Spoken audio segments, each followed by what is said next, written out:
Hey, welcome back to part two of Taylor polynomials. So when we're looking at a Taylor polynomial, and let's say we have a center at zero, this becomes what we call a Maclaurin polynomial. This is named after a mathematician named Colin Maclaurin. He was another English mathematician who helped to pave the way for approximation techniques right here. So a Maclaurin series is very similar to a Taylor polynomial. Taylor polynomial. Except the only addition is our center is going to be always zero. Remember, this is the same as our Taylor.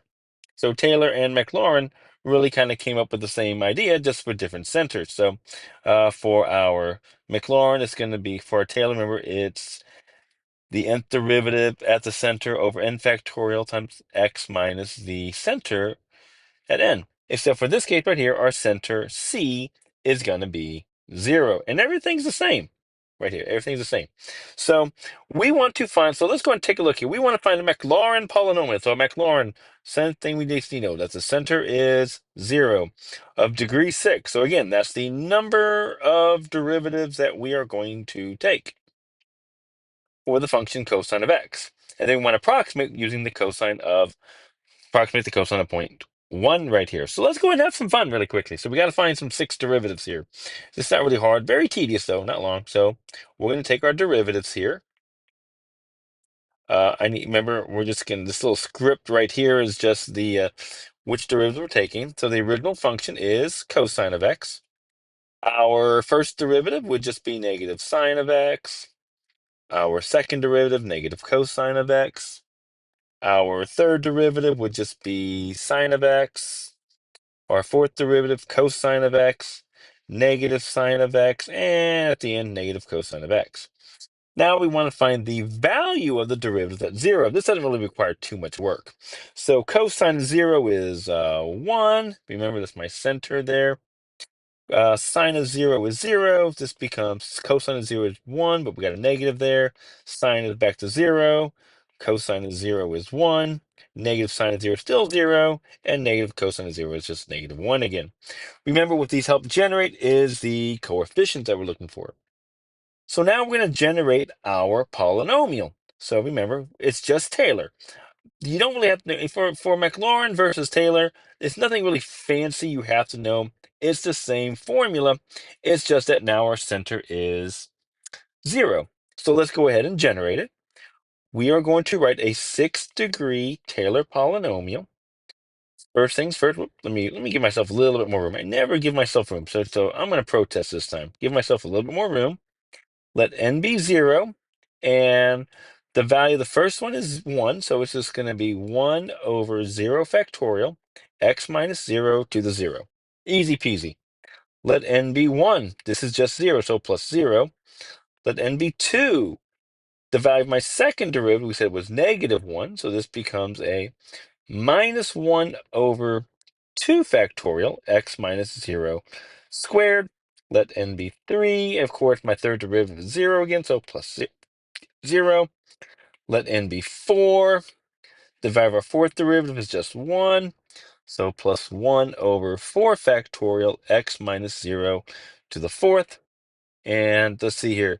N is 5. And now some of you are thinking, Mr. Wernow, can we just not worry about the zeros? Absolutely, you can. Absolutely. That's perfectly okay to do. I'm not going to do that because, I like to show my work. That's okay, but you don't have to. Next, the last one, let n be 6. So if n is 6, my value there is negative 1. So we get minus 1 over 6 factorial, x minus 0 to the 6. And I'm going to rewrite it. I'm gonna make it look nice and pretty. Okay, be very careful. Don't be fancy. Recall 0 factorial is just 1. So the whole first term is just 1. But that's what it says up here. Look, my first term is just the value of the function. So it's just going to be 1. My next one will be my second derivative. So minus 1 over 2 factorial, x squared, plus 1 over 4 factorial, x to the fourth, minus 1 over 6 factorial, x to the sixth. And there it is. Oh my gosh, I just realized something. You might recall from geometry, pre-cal, that cosine of x is what we call an even function. Well, Look at the powers. They're all even. And you might be thinking, yo, yo, yo, but the first one doesn't have a power on it. It does. It's 0, which we can kind of consider it even in this purpose right here. So, oh my gosh, but what about sine? Let's go take a look at sine real quick. Sine is what we call an odd function. Oh my gosh, look at the powers. It's odd. Huh, interesting. Huh, so that has nothing to do with what we're doing right now. So now the next example they asked to do is evaluate the cosine of point 1. So the cosine of point 1, just going to plug it in, is approximately 1 minus 1 over 2 factorial times point 0.1 squared minus 1 over 4 factorial point 0.1 to the 4th minus 1 over 6 factorial point 0.1 to the 6th. And you might be thinking, well, what's the error in this? We've been talking a little bit about this in my past few examples. Well, there's a hint. The error is always, if it's an alternating series, the error is always less than the next term. So my next term would be 1 over 8 times point 0.1 to the 8. So the error is going to be less than that term. We'll talk why that is later on, but it's kind of fancy anyways. All right. So go and try one. I'm going to do this one too. This is e to the 3x, e to the 2x, excuse me. We want to find a Maclaurin polynomial. So you can pause the video. I'm going to go and do this real quick. So Maclaurin, center is 0.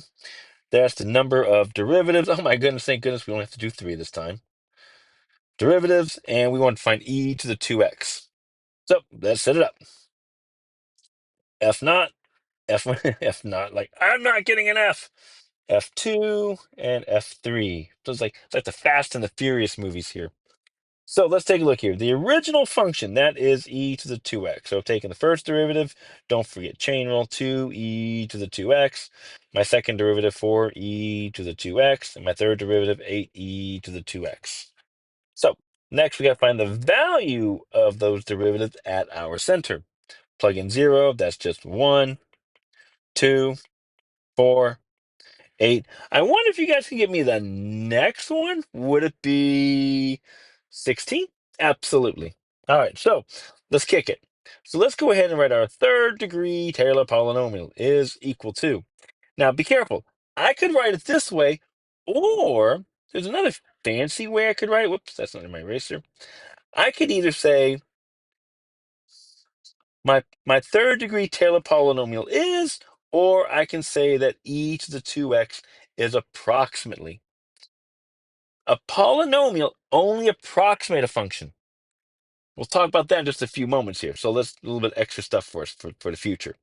So our third degree Taylor, it's going to be, let n be 0. That's just 1. 1 over 0 factorial. Remember, I'm using my rule up here. We're going to use our Taylor rule. Remember our Taylor rule? You want to know this one. It's like your best friend. X minus c to the n. This becomes then x minus 0 to the 0. Let n be 1. This becomes plus 2 over 1 factorial. X minus 0 to the first. Let n be 2. Plus 4 over 2 factorial. X minus 0 squared. And then the last one would then be 3 plus 8 over 3 factorial. And this becomes x minus 0 cubed.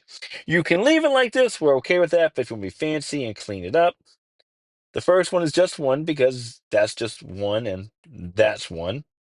Next one, so plus 2x plus 2 factorial is 2, so that's just 2x squared. And then the next one is plus 3 factorial is 6. That's just 6 on the bottom right here. Man, that's 3 times 2 times 1. So this is 8 over 6 times x cubed, or 4/3 x cubed. And there, ladies and gentlemen, is our Taylor polynomial right there. So yeah, pretty fun to do. Now, let's say we want to get the Taylor series. Now, be careful. Later on, we talk about what's called a Taylor series. A Taylor series, this is free, is a polynomial that just keeps going on and on. So it'll be like 1 plus 2x plus 2x squared plus 8 over 6x cubed plus dot, dot, dot. This right here is what's called a series, and it goes on forever. Now, the difference is a Taylor series doesn't just mimic it near it, it actually becomes the function itself. We saw that in another video where we actually kind of extrapolated and we added more. When we add more terms to it, it gets more accurate, approximates the value of the function itself. All right, so let's have some fun here. So here's some AP type questions. Suppose g is a function which contains the following derivatives. So we got the initial function here, the first derivative, second or third derivative. We want to write a Taylor polynomial of degree 3 centered at 2. So they're saying that the center is 2 and that n is 3. So we can go with this. Ready? Our g naught at 2 is 3. They're saying that the first derivative is -4. The value of our excuse me, that's terrible. The value of our second derivative at 2 is 7. And the value of our third derivative at 2 was -5. So using our Taylor, I'm going to write it out again. There's my Taylor. There's Taylor. We love Taylor. Taylor's the man. Taylor gave us everything we need to know. Here we go. So P sub 3 of x is, and ready, the first term, let n be 0. It's 3 over 0 factorial. X minus my center is 2 to the 0 plus, actually I could just write that as a -4 because it's -4. So -4 over 1 factorial, x minus 2 to the first, plus 7 over 2 factorial, x minus 2 squared. And then we let n be 3, of course, and that's going to give us -5 over 3 factorial, x minus 2 cubed. There it is. There's your polynomial. Do not touch it. Leave it alone. All right, so let's have some more fun. Ready? Here's the following Taylor polynomial. They say, use the following Taylor polynomial. So they're telling us e to the x is this polynomial. Near 0, so they're telling us that the center is 0, to find this limit. Now, I could do this limit using L'Hopital's rule. I would get 0 over 0. So L'Hopital's, I would get the limit as x goes to 0, e to the x over 2, and that becomes just 1/2. But they're not asking us to do L'Hopital's here. This is LH, right? That's our L'Hopital's rule. What they're asking us to do instead is they want us to actually find using Taylor's, using a Taylor polynomial here. So here we go. So what they're saying is I can replace e to the x with all of that. So I can say let the limit as x goes to 0, and I just plug my whatever they told me into it. This is 1 plus x squared over 2 factorial plus x cubed over 3 factorial minus 1, there's my -1, all over 2x. And if we notice, oh yeah, those 1s are just going to cancel. And now I can factor out an x. I can just factor out an x. Factor out an x on top. And if I do that, I can rewrite my limit. This just becomes x times 1 plus x over 2 factorial plus x squared, whoops, this should be x squared, over 3 factorial, all over 2x. And if you notice, oh yeah, those two x's will just cancel. And what we're left with is the following. Take the limit as x goes to 0, 1 plus x over 2 factorial, plus x squared over 3 factorial, all over 2. And as you're probably guessing, as soon as we substitute in, these all become 0, and what we're left with is just that 1/2. The same thing we got with L'Hopital's as well. Love those questions. Those are great questions. It's a great question to on a quiz or test. All right, so this one there's kind of a mistake. I didn't give you the graph. So let's take a look what the graph looks like right here. There's our graph. And they tell us the following. They say that this is a second-degree Taylor polynomial about the function f where x equals 0. So they're telling us that this is a Taylor polynomial that models our function. And what they want to say is, well, what can we say about the signs of A, B, and C if the graph f is pictured to the right? So this is our graph of f of x. And because it's a Taylor polynomial, I can rewrite, if I were to expand it, it would look like this. A plus bx plus cx squared. Well, where do we get the a from?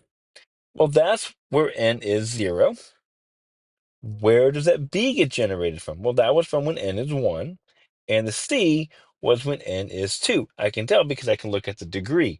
There n is 2, right there. Look at the degree tells you where we got it from, which part of Taylor. So when we look at our Taylor polynomial again, we get the value of the nth derivative at c over n factorial x minus c to the n. Well, what we're really interested in is the derivative. So we're looking for the derivative. So I only really want the top part. I only am interested in the derivatives here. So if I want to find a, remember, I'm looking for the zeroth derivative at 0. Well, this is the value of the function because it's the original function. And if you look at the picture here, the value is positive, and I'm only interested in signs. So this is positive, and that's because we are above the x-axis. Well, what about b? Well, b came from the first value of the derivative at 0. This is the slope of the graph. And if we look here, the slope here is positive. So this is going to be positive because we have an increasing function.